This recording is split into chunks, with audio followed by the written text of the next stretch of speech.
again, in this commoditized world, clients want to be heard. And oh, by the way, your experience is going to shine in time. You don't have to get it all out there now, right?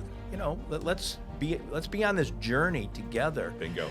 I think most consulting firms, a lot of them just don't get that. I believe there's a rigor and a discipline to how we show up. There's doing your homework, communicating in a net and crisp way, preparing for interactions. Let's make sure that everybody who's in that interaction from my team is coordinated and aligned around the goals and objectives for that meeting. We want to go in and we don't want to waste time, and we want to provide insight. We want to show up differently than our competition. And you have to have, I think, three unique skills to be able to stand tall in front of a very discerning group of people who are looking sideways at you at the moment you walk in the room. Yeah, the moment you walk in the room. And so you have to demonstrate you've walked in their shoes. You've been a billable consultant like them. Right.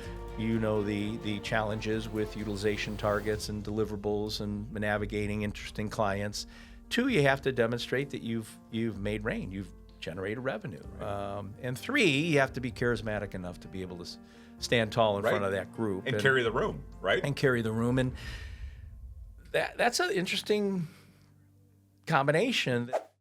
Welcome to The Intersection by Oak-Leyden. My name is RJ McMahon. For all those that have joined us in the past, welcome back. For those that this is new, welcome. Very excited about our guest today, and I'll get into that in a little bit. But before we jump into Dave Ryan joining us, very excited and thankful for the folks who are liking, commenting, subscribing to our YouTube channel.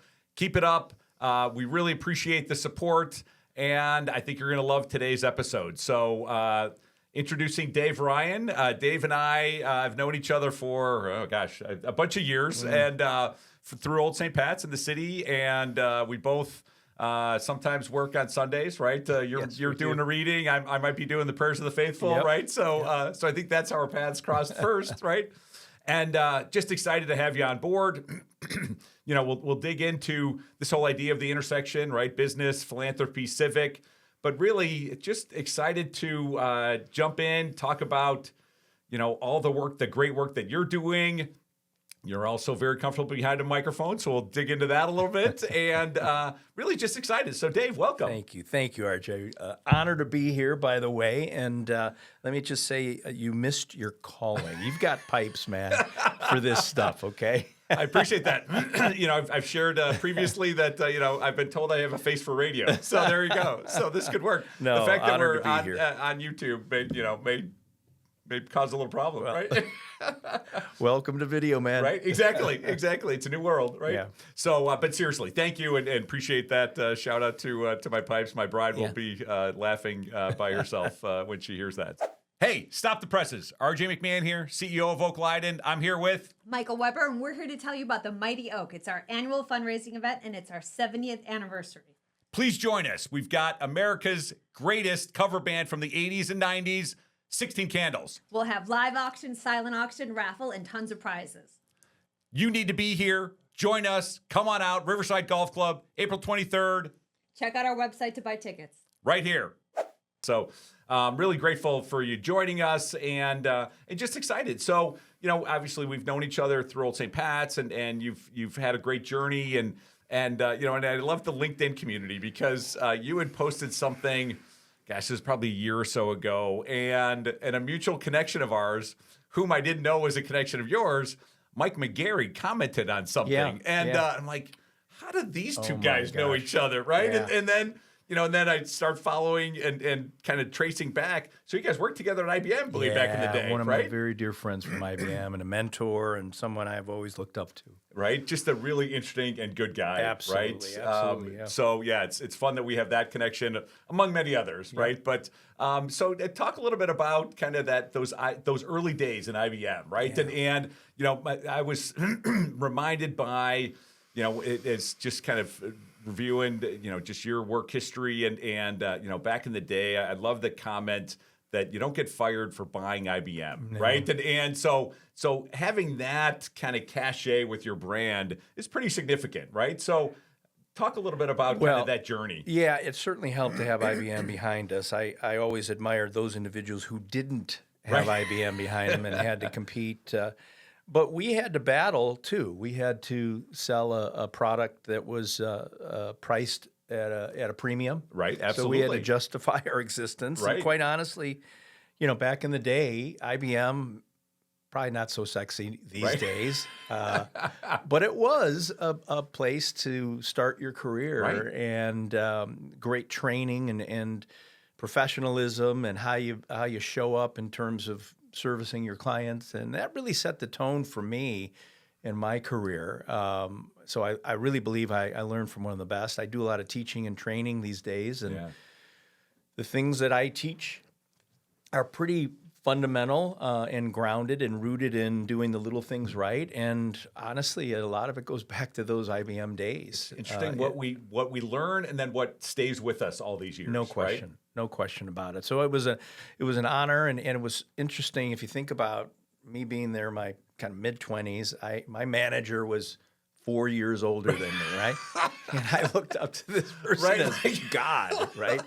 I learned some amazing things from individuals who were just a few years older. So interesting. They were put into positions of authority and leadership, and they ran with it, and they led, and they mentored, and they modeled. And I'm just telling you, it's they're friends to this day, including Mike. Yeah, that's so good. Shout out to Mike McGarry, by the way. And so I can remember coming out of college in 1986, and IBM came to campus to recruit, and frankly, and I know that because you are the best and the brightest, and they were always able to recruit top-notch people, right? Great talent, top-notch people, character, and so I'm not surprised that they had a plan to move you through the organization, right? Well, and I had an option I had two offers, one Chicago and one Boston. Oh, interesting. Waltham. Beautiful Waltham. Yeah, beautiful Waltham, ladies and gentlemen. And my family is here, it still is, and grew up in just in the suburbs. And I wasn't quite ready to roll the dice on a new place. Although I look back, I go, I wish I did, because Boston is fabulous, and it's got a lot of similarities to Chicago. Absolutely. But decided to stay here, and choice. eventually, went to graduate school at Northwestern, so that was an easy leap. But yeah, I had a chance to be in Beantown. There you go. That would have been fun. You would have crushed it, right? A Dave Ryan in Boston, I think, would have done okay. Right? Italian and Irish go a long way in Boston. Okay, absolutely. That's good stuff. So your early career, IBM, and we were chatting before we started rolling, and then you had a kind of a little left turn, right? Yeah. And unplug a little bit. Back in the 90s, that was not really common to take a year off and kind of throw the backpack on. Well, it wasn't, and how'd that go over on the home front? Oh my gosh, I'll never forget. I broke the news to my parents, and I called them up and I said, well, let's go grab a bite, and I'm paying. Well, that never happened. Oh, exactly. So they knew must know something was coming.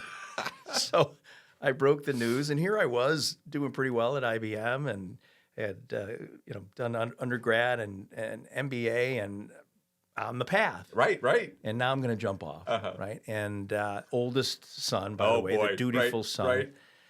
And they looked at me like I had three heads. And my mom started crying. My dad wouldn't talk to me. Oh, my gosh. And they tried so hard to convince me that this was not the path. In fact, great story. A few weeks later, I'd go home on Sundays, and as dutiful son, right? Dutiful son, do my laundry. Mom cooked pasta, and there was an extra table setting. And I go, what? Then the doorbell rang. Oh, no. And my mom said, well, why don't you go answer the door? It was our parish priest. No. And it was Father Canane. So Father Canane was tasked with convincing me the woes of my ways. And wow. Anyway, we were sat at dinner, and finally, after grace, and we had a few bites, Mom says, so Dave, tell Father what you're going to be doing. Now, of course, I knew it was coming. Of course. So it was like you sitting did, on a right? fastball. Exactly. Bring it on, right? And so I shared, what I intended to do, where I was going to be going, what the benefits were going to be. I had a whole business justification Right. a la IBM. Did it break out a PowerPoint or no? Pretty darn close. Anyway, long story short, father puts his fork down, swallows his bite, and says, "David, I want you to do something for me. When you get to Sydney, I have a great friend there, and I want you to introduce, and in Auckland, New Zealand, fabulous. I got another friend there. I want you to." Oh, your The table was silent. My folks had to pick their jaws out of their pasta. So if they knew if the parish priest couldn't convince, Exactly. and in fact was supportive of, connecting dots for you also. So Oh my gosh, that's awesome. but it was a moment that truly changed my life. I did it on my own, and I hadn't done that before. I was, again, the dutiful son who Right. had done everything he was supposed to do, and this was my chance to, I don't want to call it a rebellion per se, but it was just my chance to sort of own something myself, Right. rather than have other people's hands in it. Right. And listen, the hands that supported me were fabulous, but this was my moment. Right. And it changed my life. It was So great. not quite a year. And Australia, New Zealand, Southeast Asia, I met some fabulous people. I met no Americans, which was fine with me. Right. But, got exposure to different cultures, different ways of thinking. Right. Began to appreciate things outside of the U.S. that we don't have all the answers. Imagine. Wow. Yeah, how about that? And We might come back to that later. so anyway, long story short, and it kind of set me up for what was next to come. I Right. did some volunteer work for the Archdiocese Yeah. For several years, and then became an entrepreneur. So. Right. There we go. Yeah. What a great journey. So we'll unpack some of that. Sure, And please. actually, we'll Yeah. unpack a lot of that, Yeah. right? So I'm curious, when you got back, you were able to connect with the Archdiocese and clearly, parish priest was a friend. So, right. So connect those dots. But, Yeah. but talk a little bit about kind of that process and really this intersection, business, philanthropy, civic community, right, all coming together to support something special that Cardinal Bernardine was doing. Well, I was living in the city, and we continue to live in the city and raised our kids there. And I just think there's something about Chicago or an urban environment that gives you exposure to a lot of the things that I got on my trip. Right. Diversity and Absolutely. inclusion and other perspectives. And that was the That's just environment. walking down the street, right? Exactly. And I just felt that was where I wanted to continue to kind of hang my hat, but Yeah. also raise children with the same mindset. And we did that. I found my way into a conversation with a couple of IBMers who had moved from Arizona up to Chicago. They had changed jobs, and they wanted to start a nonprofit. I would say, young men doing mentoring work Nice. with young people. Urban kind of kids, right? Urban kids. And so we got tied in with Mercy Home for Boys and Girls. Awesome. Father John Cusick Yes. from Old St. Pat's Right. introduced us to Father Close. And so we started this group called the 2030 Club of Chicago. All guys in their 20s and 30s, professionals living in the city. And most of our initial work was just, mentoring with, we got paired up with Right. folks and just, I think we moved the needle. Eventually got into fundraising. And it was almost a junior board, if you will, Right, for right. I Mercy love it. Home. Yeah. And those people are friends to this day. Just a great example of where young business people sought out Right. an opportunity to make a difference, in particular in nonprofit. And, everybody's got their own passion, and Sure. you've got to align your passion with what your interests are and where there may be an outlet for that. And Right. definitely working with young people in their formative years to be able to help provide some guidance, if people in their 20s and 30s could ever do that. But I think we did pretty well, and we had a great program on weekends called Hoops to Homework, Love it. where we had a mock draft. The kids got drafted onto teams that we were all on, so it was adults and kids. We had John Paxson there to do the faux draft. Great. The kids came up, put a hat on, and we took pictures. And the incentive was if they showed up for doing their homework for their mentoring sessions during the week, they qualified to play on the weekend. Nice. And so we had a league, and we played at Mercy, and the kids loved it, and they actually showed up for homework, and you have to keep your grades up too. Sure. And it was just a great moment. So great. Honestly, it wasn't a moment. This went on for years. So nice work. yeah. That's awesome. And that got me introduced to Father Close, who was asked by Cardinal Bernardine in the early 90s to run the sesquicentennial of the Archdiocese, the 150th anniversary of the Archdiocese. So he and Senator Phil Rock, who was the president of the Illinois State Senate at the time, were the co-chairs. And then they put this blue ribbon committee of Chicago corporate Catholic leaders together to lead various committees with the idea we would put on a celebration over a year and recognize the impact of 150 years of the Catholic Church, all at no cost to the church. It was all pro bono. It was pretty remarkable. Pretty remarkable, right. We had an insert in the Chicago Tribune. We had a parade of Catholic school kids. We had a gala. We had a cultural event at the Chicago Cultural Center.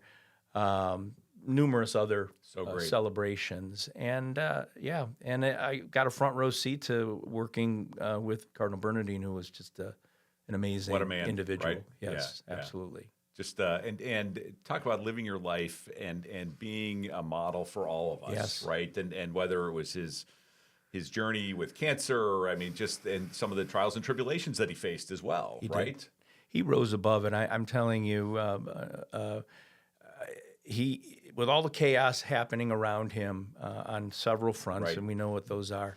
He rose above them, and he was this calmness in turbulent times, and he modeled the life of Christ, in my opinion. Right.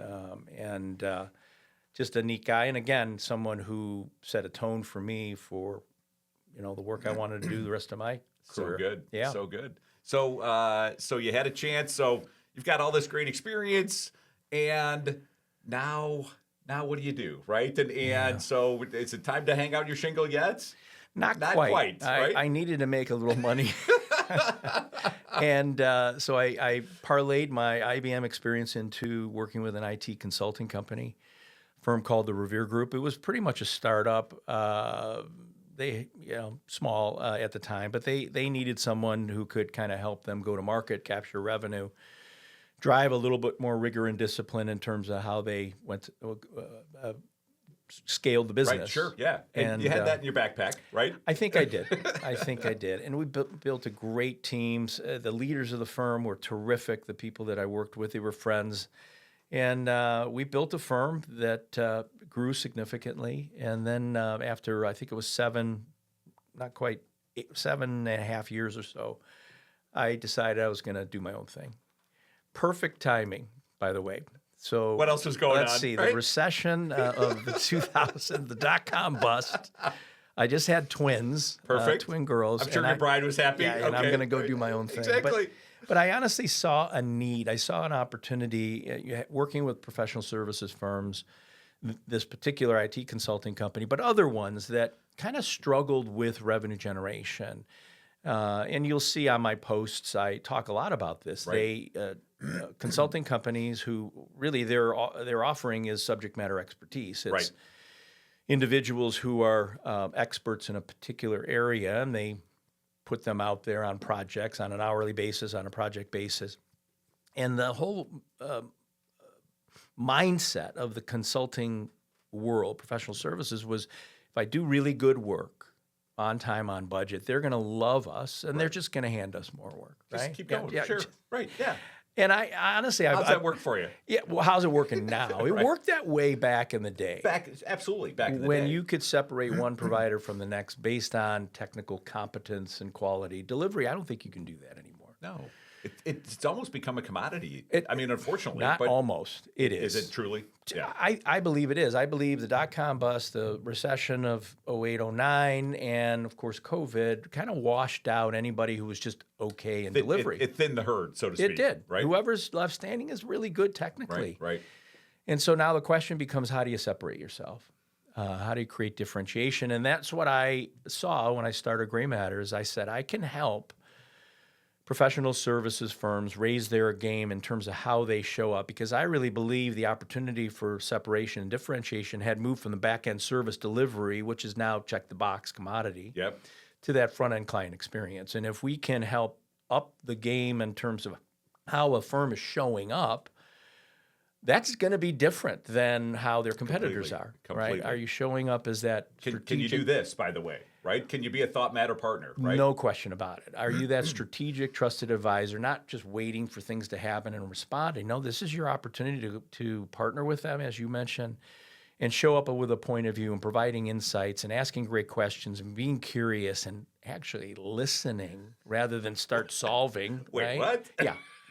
No, you got a playbook. I just run these plays, right? I don't need to listen to whatever you're talking about, right? Yeah. Oh, I've heard that problem. Here's what you need to do. Yeah. Hold on, let me go to my page, right? 17, right there. I got it, right? Clients want to be heard. Right. And sadly, I think consultants, because they lean into technical competence as their default, they lean too quickly into solutioning. And I think that's a problem. Right. And, again, in this commoditized world, clients want to be heard. Mm-hmm. And, oh, by the way, your experience is going to shine in time. Right. You don't have to get it all out there now, right? Let's be on this journey together. Bingo. I think most consulting firms, a lot of them just don't get that. So that's what we do. We do a lot of teaching and training and upskilling, not of partner directors. They should be doing this. Right. It's that next generation. It's in the Big Four vernacular, it's manager, senior manager. Yep. It's mid to upper level. That's your next generation of leaders. Right. These are the people who are client-facing every day. They're leading projects. They're tip of the spear to the client. They're in a position of influence, and they can tip the scales either positively or negatively. Absolutely. And so that is a group that's ripe for our upskilling. Mm-hmm. They're hungry for it because they know it's either career advancement or not. Right. Or, it's job security to a certain extent.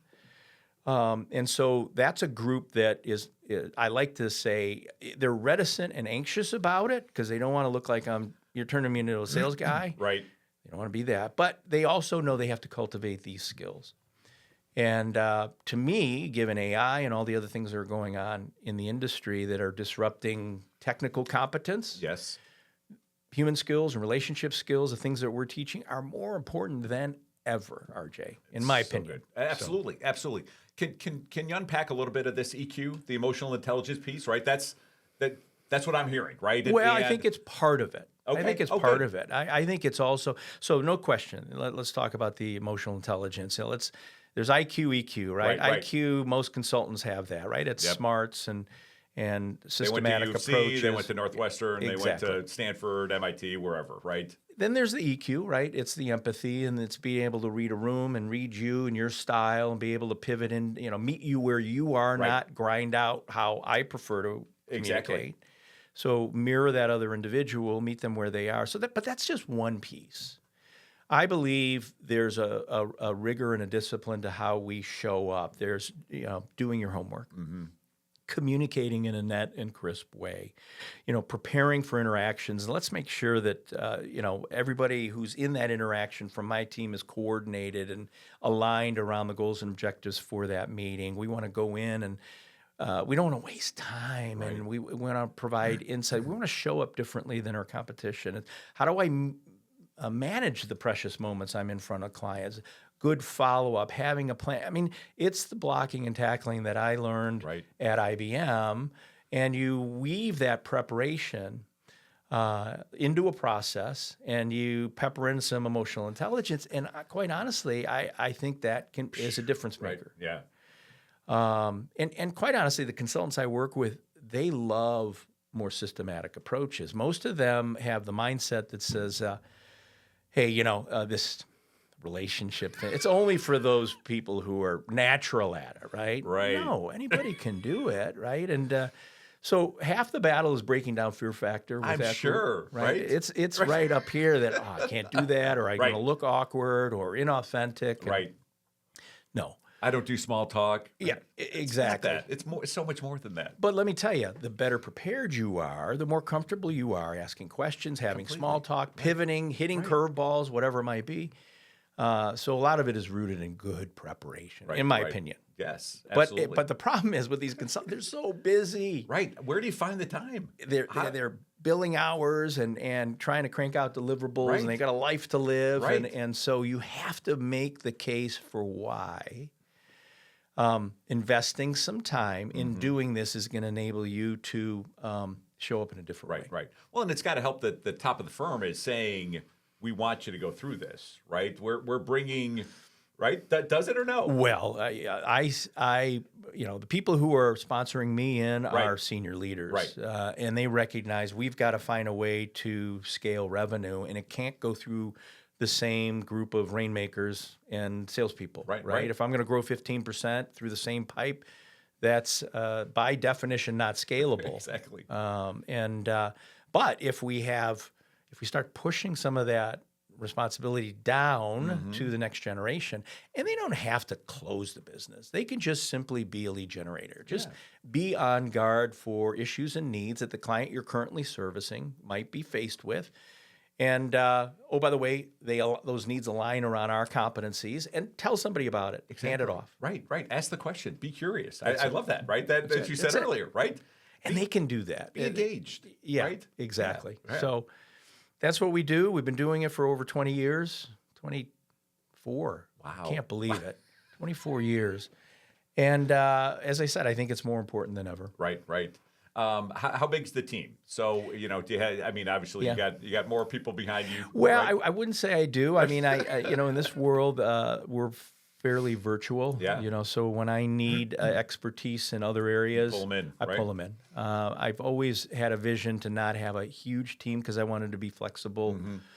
But quite honestly, that's also something of a challenge for me these days because I'm not getting any younger, and so I am the asset of the business. But we have a few other people who have been certified in our program to be able to deliver it, and you have to have, I think, three unique skills to be able to stand tall in front of a very discerning group of people who are looking sideways at you at The moment you walk in the room. the moment right? you walk in the room. And so you have to demonstrate you've walked in their shoes. You've been a billable consultant like them. Right. You know the challenges with utilization targets and deliverables and navigating interesting clients. 2, you have to demonstrate that you've made rain. You've generated revenue. Right. And 3, you have to be charismatic enough to be able to stand tall in front of that group And carry the room, right? and carry the room. And that's an interesting combination that isn't necessarily everyone has right out those there. skills, I right? would agree. Right, And so right. I'm very selective about the individuals that we certified and position to be able to Completely. extend our offering out there. Right. No, So- that's great. That's great. So let's unpack a little bit sure. of those journeys, right? And we've talked with other guests about you can't be the smartest one in the room, right? And I think sometimes, at least again from the cheap seats, consultants, it feels like they need to kind of present as the smartest in the room. So how do you work with that kind of thinking and how do you engage folks to make sure that they understand that no, we're in this together? Yeah, it's the collaboration, it's the teaming. Quite honestly, that's hard. Because at the end of the day, I really believe we create a force multiplier. If everybody's executing at a higher level, the whole is greater than the sum of the parts, right? Unfortunately, with the legacy culture of professional services, it's really focused on your practice, so your specialty. And so, if I'm a state and local tax person, that's kind of all I think about. Right. Your scope is pretty narrow, Yes. right? And even though the Big Four firm that I'm working for has lots of other competencies, I'm only looking for and comfortable with having conversations on this. Correct. And so that game is starting to change. I shouldn't say even start. It's changed significantly. Compensation, incentives, putting it in the performance plan that we're looking for other needs and issues. That has to be baked into the back end things. Completely. Otherwise, we're going to move the needle in terms of my skill building. But if the downstream infrastructure isn't there, you're suboptimized. Yeah. And so it has to be in their comp plan. And it has to Absolutely. be in incentives, and it has to be in their performance plan. And it is a piece for you to get elevated to the next role. Right. And so you have to link that. You have to link the skills with some of the things that you're living through and maybe not comfortable with. So I think half the battle, as I said, it's in the head, but you have to sort of build the business case for why this is important for you. And so I'll be honest with you, the first hour of a 10-hour program is me doing a lot of table setting and kind of building the business justification. Right. Why is this important for you? How big is the group that you're working with? Like, is it a dozen people? Is it a bigger room than that? Our average class size is about 25 people. Okay. And that's in a live setting. Now, we'll do our work also in a remote setting. Okay. If we did it in a live setting, it's 2 half days back to back, 5 hours each. 25 people in small pods where we give them exercises, they work on things, we come back, we debrief together, we learn from each other. Imagine that. I really, this is not about me being a talking head for 10 hours. This is about It's not going to work if that's the case. Exactly. When they begin to recognize they have the answers in them more than they give themselves credit, that's a breakthrough. Right? Huge. And so it's my job to sort of facilitate that process.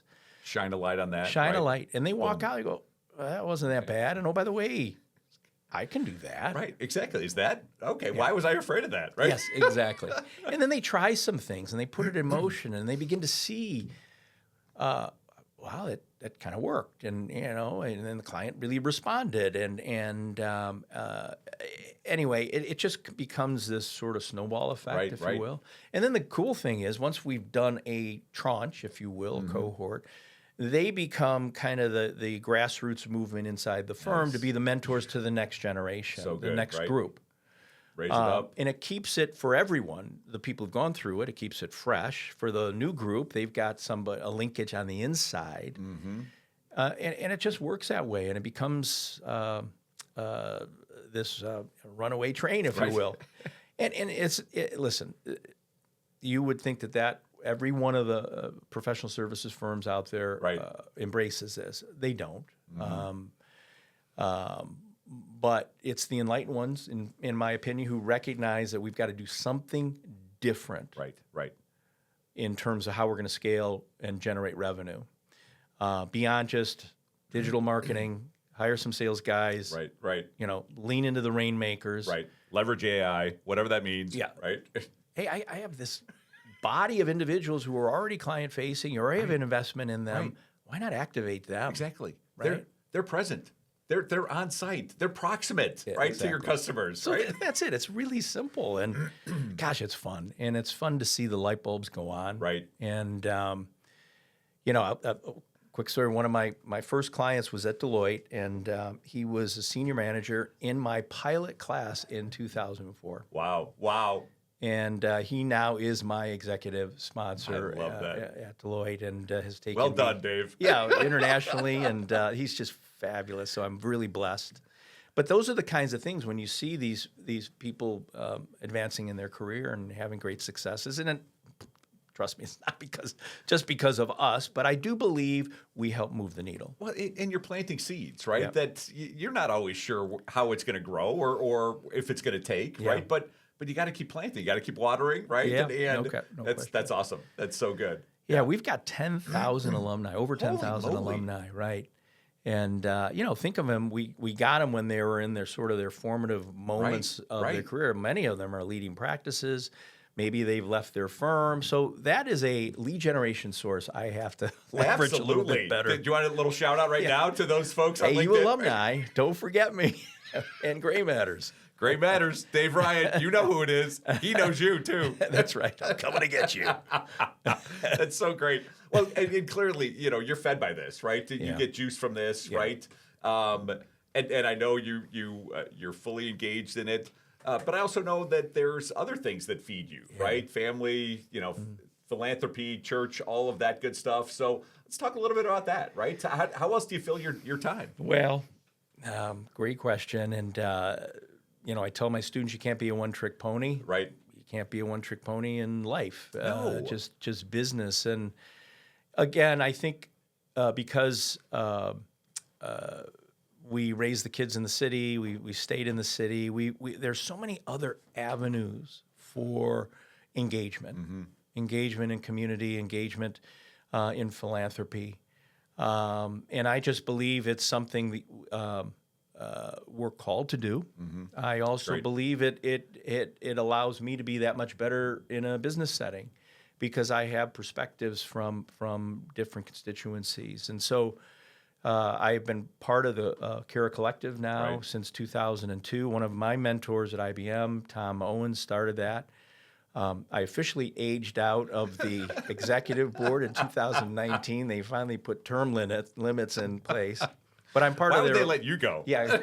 Well, I'm still involved. I'm part of the alumni board, and it's just a fabulous organization. It's phenomenal. Doing work with homeless and at-risk individuals. Right. Our buddy, Eric, right? Of course, I just ran into him last week, but great guy. But Eric Weinheimer, shout out to Eric Weinheimer, who really brought Cara to a whole new level, right? Yes. And we've been blessed with great leaders. Great leaders. And of course, Mr. Owens was the man who really set the tone for us. So that's a place where I spend time. My daughter, Rachel, is now part of their associate board. Oh, awesome. And so now, you're seeing the next generation right. get a taste.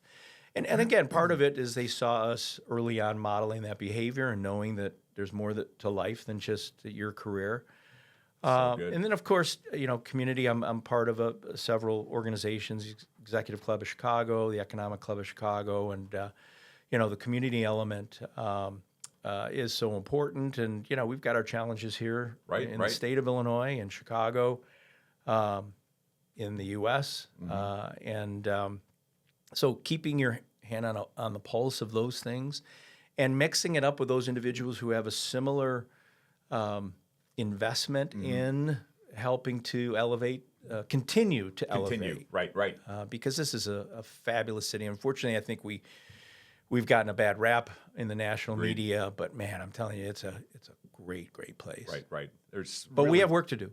Absolutely. Oh yeah, it's a work in progress. Just like you and I are work in progress, right? The city's a work in progress, right? And I think there's that there's a lot of good that's happening that doesn't always get press, right? And I think there's there are opportunities for folks to engage and to get involved, and I think it feels like and I'd love to get your thought on. Feels like folks are kind of hanging on the sideline a lot more, right? Do you get that sense too? Well, I think they've always, maybe more now than ever, but I don't know. I don't think we do a great job as the philanthropic community of marrying business leaders with philanthropic missions, where there's a clearinghouse of either volunteer opportunities or board opportunities, or some alignment with a mission. Having a database, having a clearinghouse, I don't know of one. I know there's been fits and starts. Right. But I think there's people who are hungry to connect into a mission that is aligned with their interests. They just don't know where to go. Right. How do I start? How do I start? And fortunately or unfortunately, the big names tend to get more than their fair share of talent and focus. And so, getting exposure of your guys' mission probably is a little tougher than Mercy Home and others, right? Exactly, So, absolutely, right? Misericordia, Mercy Home, right? That they're capturing it, and rightfully so. They're doing phenomenal work. They're making great impact. But organizations like us, Oak-Leyden and Care Collective, I think has done a really great job of kind of making that jump almost, right? Where they were truly grassroots. It was Tom Owens, it was Roger Hughes, it was Eric Weinheimer, right? Those three guys really kind of kept feeding this wonderful mission, and it's been carried through. And engaging the corporate world for jobs for the individuals they support, as well as leadership and their associate board, their junior board. That's really getting things going. It has, and honestly, I think it's 35 years now. Wow. It wasn't that way, No. So, but we've run it like a business. That's not a four-letter word, right? We've got KPIs, I've been with a lot of nonprofits where business is a four-letter word, Dave, well, right? And that's a problem. That's a speed bump in this alignment, right? But we there's rigor and discipline and process and KPIs and return on investment, and we want to show those who are supporting us that we're moving the needle. Right. And we've been able to demonstrate that in a positive way. I just think other nonprofits don't always think in that disciplined fashion. But wouldn't it be nice if we could marry more seasoned business people who could bring that thought leadership to the table? Right. I think we're missing that. I agree wholeheartedly, right? And I think we've been fortunate to have kind of similar conversations here on the intersection and the different perspectives of board leadership as well as just volunteer and getting involved in the mission, right? Mm-hmm. And take those steps and be curious, right? And jump in. But you're absolutely right. There's really not the clearinghouse. United Way has tried, right, over the course of time. They do some board development stuff actually with Kellogg. There are a couple other nonprofits that try to do some connection. It's also a matching. It is a matching. There was something called Chicago Cares. Do you ever recall that yes, group? Absolutely. I don't even know what happened to them, but I think they were trying to do that. Right. And I think and didn't they had a volunteer day, right? Wasn't that kind of maybe I that think was an that was the element group. of it. But I but I think when you just kind of focus on the one and done, right? Like let's keep people in, but if organizations like ours or other nonprofits don't have the ecosystem or the infrastructure to support those folks, then it becomes just a one and done, and it's just a transactional, and that doesn't help us. That doesn't help our mission, right? Well, I think you're doing the right thing by putting this program together. I really believe digital marketing and branding online is so important. And putting a face like yours to the mission and the pipes, by the way. But the visibility and how do you show up? You're demonstrating right now how you show up for your constituents, how you show up for your staff, an engaged individual, a leader who's taking interest, asking great questions, understands the broader context of where we are and what we need to do better. And so that digital touch, that video touch, if you will, I think, people are sizing you up. We're getting vetted at every turn. Okay, let's be honest. Right, absolutely. We're being sized up. So I think video is really, really important.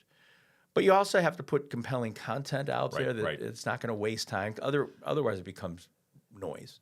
And there's a lot of noise. And there's a lot of noise out there. We know there is, right? And, well, first of all, thank you. I appreciate the comments and the perspective, and that's very much appreciated for me and I think for our organization because we're trying to get our name out there, but as much as shining a light on really good people, and we're grateful to have you here and just really help you tell your story, but then also the context of how do we move this world that we're in, right? Whether it's our little community or our broader community, right? Well, I've always, I failed to mention my wife is a pediatric occupational therapist for Easter Seals of DuPage. So for 40 plus years, she's been serving individuals with disabilities, primarily physical disabilities, and so I've grown up in that. Trust me, I wasn't born with this perspective. I mean, living with it every day, and it's been fabulous. I mean, she's She's yin to my yang, if you will. And you think about the work that you all do and your therapists do. You don't necessarily see the impact every day. Right. One day to the next. I kind of need to see that in the work that I do. Interesting. Right. I want to see we move the needle now. The individuals who are committed to the work that you do, work that my wife does, they only see that impact in snapshots over 30 days or a quarter. And now you're seeing that kid be able to, sit normal and reach something that doesn't happen overnight. And so I think what's happened for Diane and I is she's been a great balance to my need it now-ness. I got to see the result. Yeah, exactly. So it's been a great partnership. But I get the work that you do, and so many other missions out there. They don't necessarily, you don't see the impact right away. And for investors, funders, they tend to want it now. Right? What have you been doing? So it's you've got a challenge there to sort of justify that. But that. Most people understand, especially in the work that you do, it's a long-term play. This is not immediate. Exactly. And we're not going to be serving 10,000 individuals, right? We're really focused on the impact of the 51 folks that live in our homes, the 300 little kiddos that we support, the early intervention services, and I think to your point, and it continues to hit home.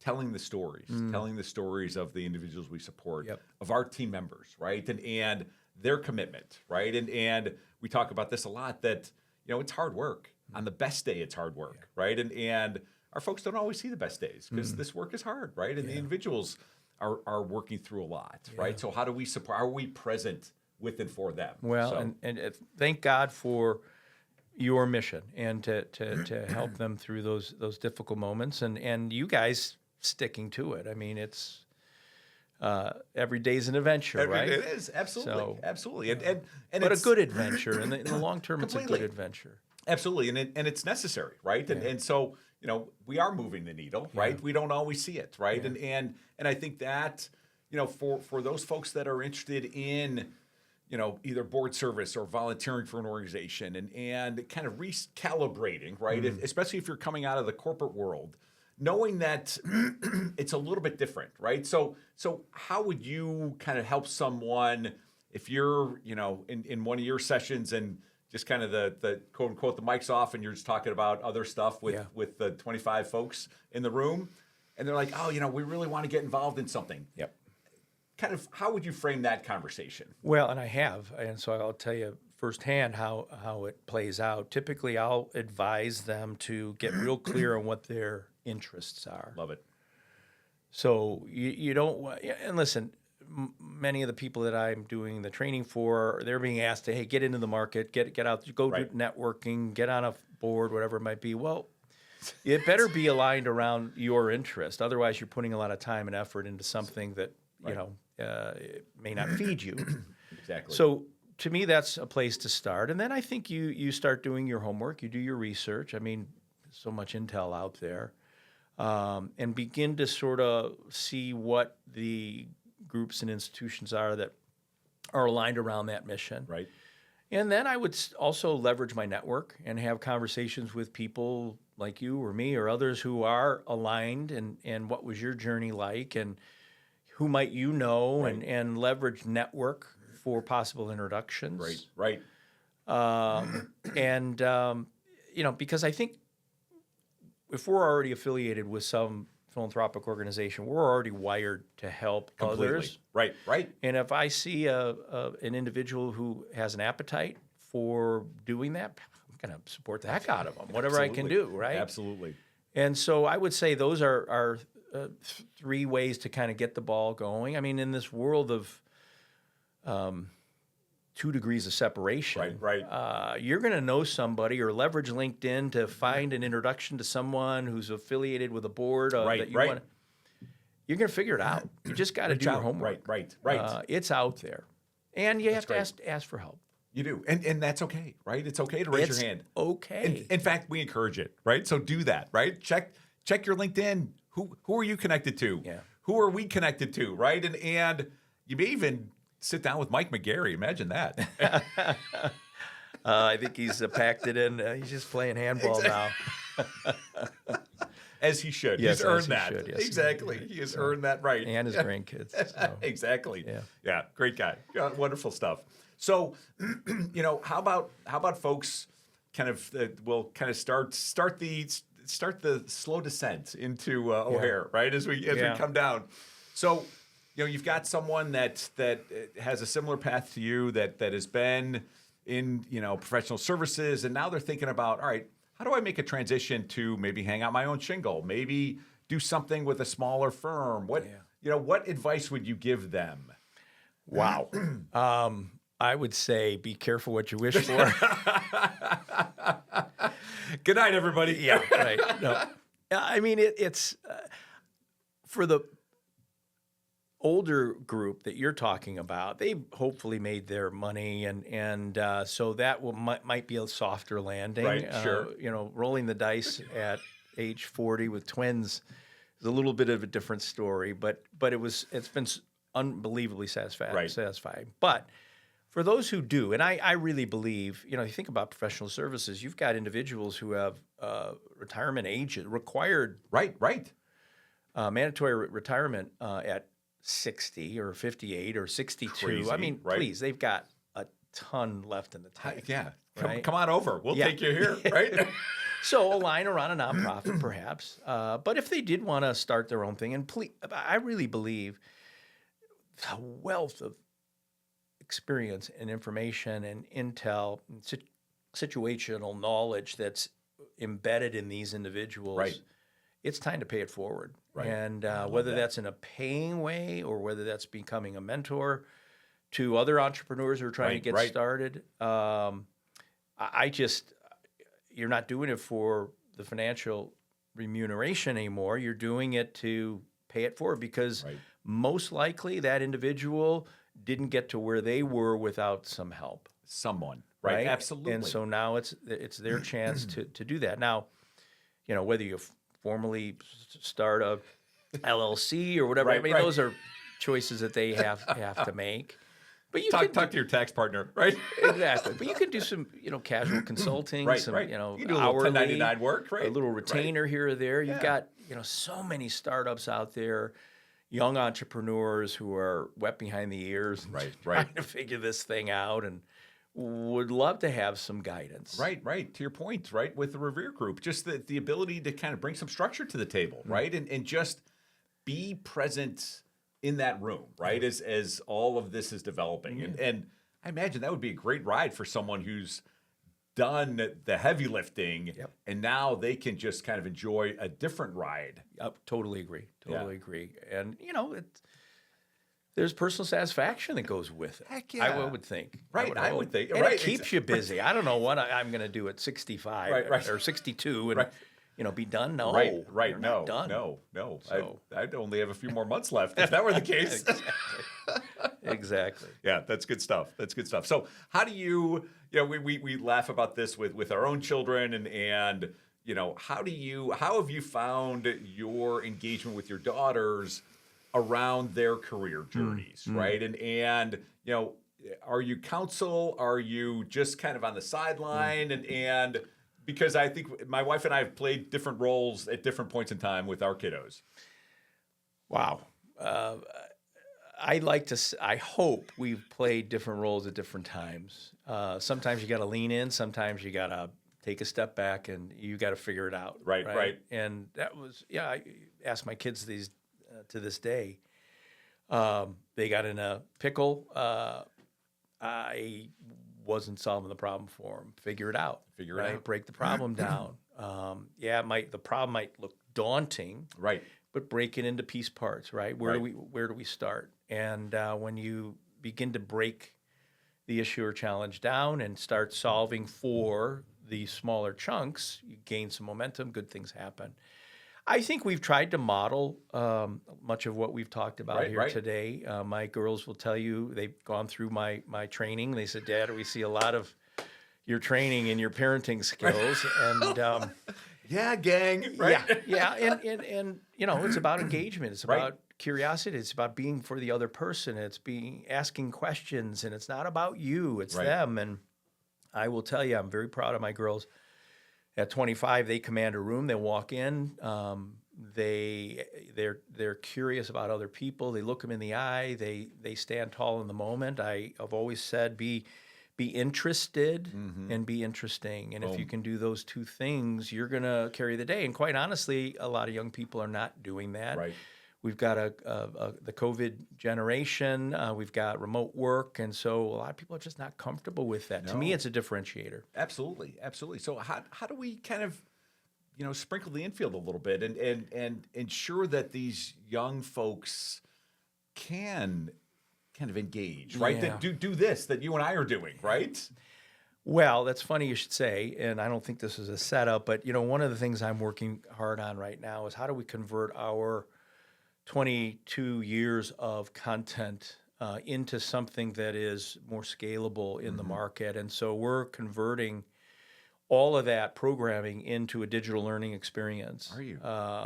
And I think it's going to apply to more than just consultants, Right, professional right. service. I think every young person can learn from these skills. It's about fundamental engagement skills in the marketplace. How do you show up?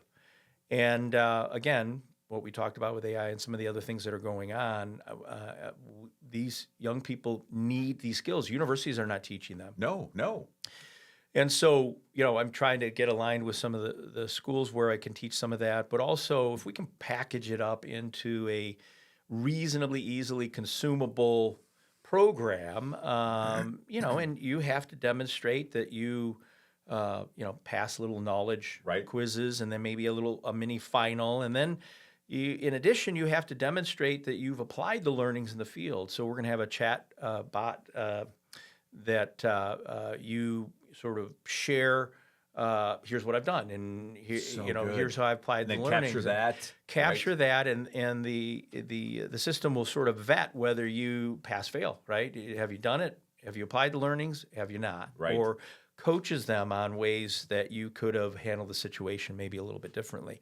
Long story short, if they do all that, they earn a badge. They're certified. They Boom. can put on their LinkedIn Relationship Expansion Certified Professionals, RxCP. I think you put it on LinkedIn, you put it on your bio, your resume. I think it's a differentiator. Right. If I'm a recruiter, I'm looking at two resumes that look exactly the same. Completely. And oh, by the way, what's this RX? Yeah, tell me a little bit more about that. Right? Well, Ms. Recruiter, I recognized that I needed to show up better for my clients, and so more than just my technical skills. And so this is a program that really activates me to be more effective when I'm delivering my projects, engaging my clients, but also be on guard for other issues and challenges and needs they have, Right. and be a lead generator on behalf of my firm. If I'm a recruiter, I think you're in. Exactly. Right? Exactly. I like that. Right. So I really think that certification, that's good housekeeping, Right. seal of approval will go a long way. And again, I think it applies to more than just the average Completely. Joe professional services individual. So I'm hoping once we get that going, it'll be both a B2C play and Right, a B2B right. play, and it'd be a way for me to scale the business and Right, scale the right. good work that I know makes a difference. Absolutely. What's your timing on that? I'm looking at probably we're going to put a pilot out of 3 of the 12 modules probably by the end of February. Wow. Yeah. So exciting. Yeah, we're going to go to our alumni first. Sure. So we're going to showcase it to them. We're going to offer to them a refresher so you can Nice. get refreshed and certified. Right. You have to go through a lot of what I just shared. Sure. But and then they would pay cents on the dollar, a discounted rate for that Right. refresher. And then I Because would you're going to learn hope from that beta, right? exactly, and I'll get some feedback from them, and then hopefully they become referral sources for Right, us. right. They've got other constituencies that they're working with. So that's my vision. We have work to exciting. do. I think the biggest lift is probably more marketing than anything Right, else. right. We've got Getting the word content. out. Right. So Well, you can use this clip. well, I hope so. It's coming, folks. But you asked the question, how do we Right. pepper the infield? That's one way to do that. And I also think, universities, I think, again, I think there's a blind spot in the market right now. I think that those human skills, those engagement, those communication, curiosity skills are missing. And to me, it's a differentiator. And I feel very strongly about that. And I'm looking at the camera right now, gang. You got to have it. You got to have it. So that's great. Yeah. That's good stuff. My final question is, so you've sat, on this side, right? And you have interviews, conversations, right, that are recorded. And so, how's that process been for you, right? And inviting guests to come in, have those conversations, because you're great behind the mic. This has been awesome. I love this conversation. But just kind of curious how that process has been for you. Well, I started about 2 years ago, and I decided I need to have a stronger digital presence out there. I teach for a living. I want people to see me, my style, my approach. Again, we're being vetted at every turn. Every turn. Clients are determining whether I'm going to play well in front of their people or not. Right? And so will my style work? And I think the only way you see that is in this kind of environment. In addition, one of my mantras in the teaching we talk about is several. One is keep it simple. Two is every touch matters. Every touch point, every interaction matters. And it's not just your senior people doing the touching, right? The making those touch points. It's every one of your firm's people. They are representatives of your organization. They are shaping the brand perception. They're tipping it one way or another, positively or negatively. And so I really believe that even the young people who are having any kind of client-facing interactions are shaping that client experience. Every interaction, every touch point time matters. And so I go, wow, that might be a good title. Right. Of course, my girl said, Dad, you gotta be careful with every touch matters, right? You might get canceled. Right, exactly. So not like that. But I exchange it, every touch point matters. Right. People get it. People understand my intent. But I really believe it. And so anyway, I wouldn't even call it a podcast, honestly. It's more interviewing interesting people, generating a fully recorded, produced piece that we can put out there, but also breaking it into clips. Right. And so I've had past clients, I've had prospects. I originally intended just to do it for professional services individuals, but several of my colleagues reached out and they go, this applies to everybody, every business, Dave. So I've reached back to some of my pals at IBM and who are VC, epic venture capitalists, and anyway, they all kind of confirm every touch matters, every interaction matters. Absolutely. And so they tell great stories. And you've had some great guests, some great conversations. Thank you. Really good. No, I've just been honored. So I think the topic resonates. Absolutely. And so it's worked, and we've been able to push, snippets out there, and it keeps me visible. Completely. So I've been real pleased with it, and I think you guys are on the right track with this program. I appreciate that, so we have to keep going, right? Yeah, amen, brother. Yeah. So again, Dave, thank you so much. Oh, this what an was great. honor! You're easy, man. This was great. Loved it. Really good stuff, and best of luck.